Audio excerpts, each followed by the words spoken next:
আপনারা অনেক রকমেরই পাতুরি খেয়েছেন, তবে আজকের আমি বানাবো কলা পাতা চিংড়ি দিয়ে কচুর লতির পাতুরি। তার জন্য আমি নুন আর হলুদ দিয়ে কচুর লতিটাকে 5 মিনিট সিদ্ধ করে নেব। আমি এখানে চিংড়ি দিয়ে করেছি, আপনারা চিংড়ি ছাড়াও করে নিতে পারেন, সেটাও খেতে খুব সুন্দর লাগবে। আমি এই ঢাকনা দিয়ে 5 মিনিট একটু সিদ্ধ করে নিয়েছি। সিদ্ধ হয়ে গেছে, আমি এখন এখান থেকে তুলে রেখে দেব। একবার এইভাবে বানিয়ে দেখবেন, খুব ভালো লাগে খেতে। এবার একটা বাটির মধ্যে পেঁয়াজ কুচানো নিয়ে নিলাম। এবার দিয়ে দেবো এর মধ্যে নুন, হলুদ গুঁড়ো, লঙ্কার গুঁড়ো, অল্প একটু চিনি, সর্ষে পোস্ত বাটা। আমি এখানে কালো সর্ষে আর হলুদ সর্ষে আর পোস্ত বেটে নিয়েছি। দিয়ে দিলাম চিংড়ি আর সর্ষের তেল।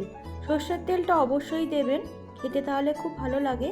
এবার আমি যে সিদ্ধ করে রেখেছিলাম লতিটা, ওটা দিয়ে ভালো করে মাখিয়ে নেব। আমি হাফ হাফ করে দুবার করে মাখিয়ে নেব, না হলে এটা ভালো করে মাখানো হবে না। খুব ভালো করে এটা মাখিয়ে নিতে হবে। নিয়ে আমি এটা 10 মিনিটের জন্য রেখে দেব। এবার আমি কিছু কলা পাতা নিয়ে নিয়েছি। কলা পাতাগুলো আমি একটুখানি সেঁকে নিয়েছি, তাহলে মুড়তে সুবিধা হবে। আমি এখানে কলা পাতা নিয়েছি, আপনারা লাউ পাতা বা কুমড়ো পাতাও নিতে পারেন, তাহলেও খুব ভালো লাগবে খেতে। এবার আমি এর মধ্যেই লতিগুলোকে সাজিয়ে নেব। বেশি উপর করে রাখবেন না, তাহলে উপরেরগুলো ভালো মতন হবে না। আমি এটাকে একটু পুরো ছড়িয়ে নিলাম হাতা দিয়েই। উপর থেকে কিছু চিংড়ি দিয়ে দিলাম, যাতে হওয়ার পরে দেখতে সুন্দর লাগে। আর দিয়ে দিলাম 2টো পাকা লঙ্কা।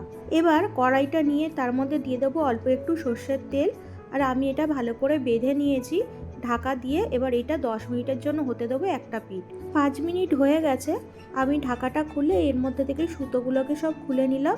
নিয়ে আবার ঢাকা দিয়ে দিলাম। একটা দিক হয়ে গেছে, আর একটা দিক উল্টে দিলাম। এই রকম করেই দুপাশটা ভালো করে ভেজে নেব, যাতে ভিতরের চিংড়ি মাছটাও খুব সুন্দর সিদ্ধ হয়ে যায়। দেখুন, আমি পাতাগুলোকে সরিয়ে দেখাচ্ছি কত সুন্দর হয়েছে এটা সিদ্ধ।